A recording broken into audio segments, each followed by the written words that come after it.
Hey guys, let's talk about these fuel tanks.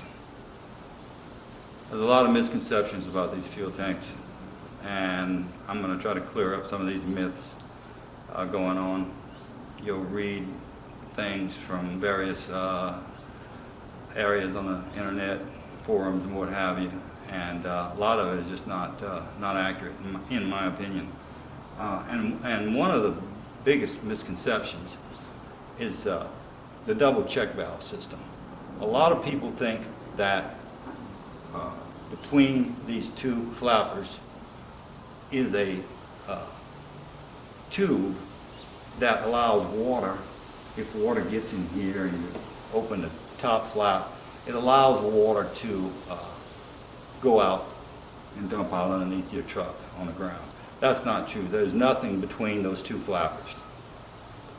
There's nothing between the two flappers but a tube connecting the two flappers. So, you know, that's the gist of that myth. The other thing is that if you plug this off, somehow you're going to be trapping pressure in your tank. That's not true either, because this is not designed. Those flappers are not designed to be. They don't vent. They're designed to seal. So by putting, your truck came with one of these things, you can use that. Put that in there and it will run forever like that, and it'll keep water out of it. So in my opinion, absolutely use it if you want to. When I first got my truck, I bought this little, because I was all proud and everything, and I wanted something chrome, and I probably paid, God knows what I paid for this. But it's just another way of doing this. It's probably not quite as efficient as this. But so this is not a vent here, and it doesn't vent in any way. Now there is a vent on this truck. It's right behind here, and it vents any excess pressure out of the tank and just allows the tank to breathe, because you've got that circulation going back and forth between the engine and diesel fuel. And so you would just have a vapor lock situation if the tank couldn't vent. And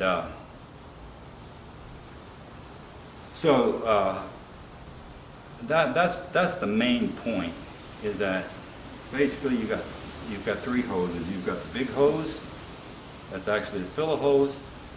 You've got just an air hose underneath that allows air from building up in the tank and you know, backing up and sloshing back out and that sort of thing, like we talked about before.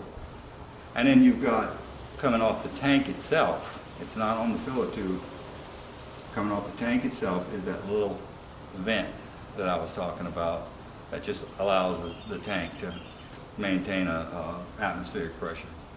And that's all there is to it. The filler for your DEF is the same way, except it has no vent to the atmosphere. It does have the little vent to keep from, you know, air pressuring up when you're filling it, but there's nothing magical about either one, really. I think the double check valve situation is just, the EPA probably required them to have something better than just one check valve to keep these horrible diesel vapors from getting into the atmosphere. So that's the way they had to satisfy that problem.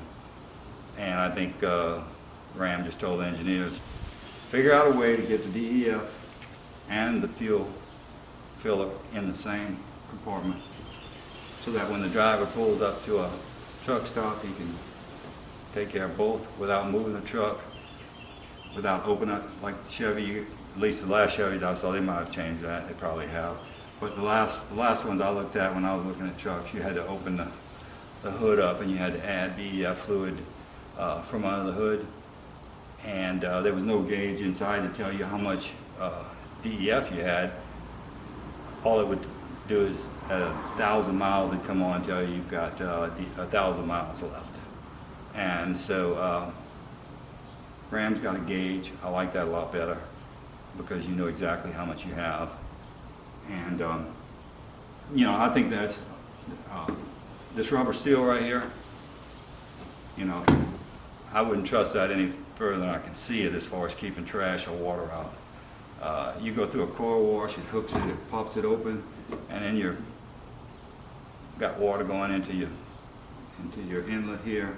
So I wouldn't trust that. A lot of people say, "Oh, I hand wash my truck." Well, the older you get, the more you go through core washes. Let me tell you, I don't think this truck's been hand washed but once in the 3 years I've had it. So I know you can do a better job and all that. And I know car washes have their bad things. In fact, when I go through, my mirrors come out every which way you can imagine.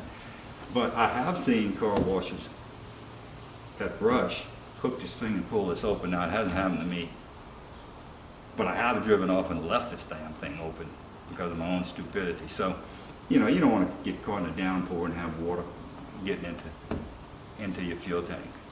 You never know how much water it's going to take before your filter starts sucking that water up. And then, you know, you're going to be in a situation where you're going to constantly be, at best case, draining that back water tank, water filter, or you're going to end up taking the tank off is what's going to happen, and you're going to clean it out and get rid of all that water.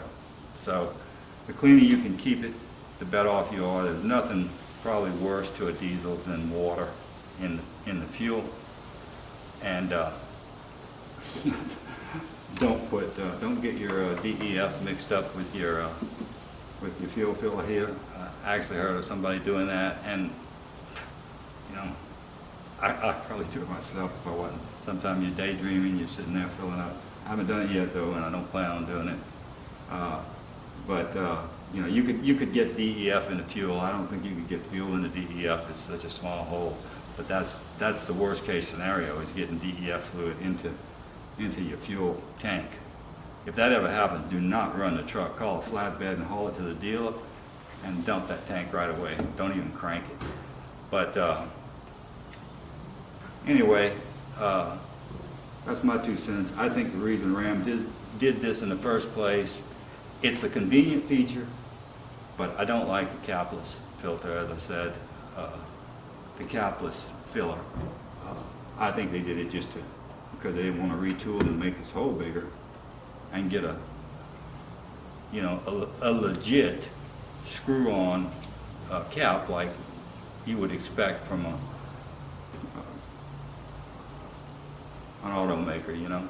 So anyway, it's not a bad deal. It's just a little kind of funny when you look at a diesel filler and you see no cap on it. It scared me actually a little bit. At first I said, "Oh, how cool, how ingenious," but it's in my opinion done because they would have had to enlarge this, and then they would have to retool their equipment to make a bigger hole, and that would involve a lot more money than the way they handle this problem here. So, you know, credit to the engineers. They had a job to do, they did it, and it works. But I would say go ahead and get me a cap and stick something over that thing. Don't worry about vapor locking it or anything like that. That ain't gonna happen. You've got a vent under there. You can crawl in and look at it. It's right under there. And so I hope this helps clear up some of those myths and misconceptions about the mysterious fuel filler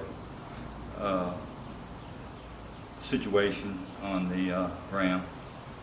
It's not a big deal, but it's had a lot of people wondering what the hell's going on. So anyway, hope you enjoyed this video, and adios.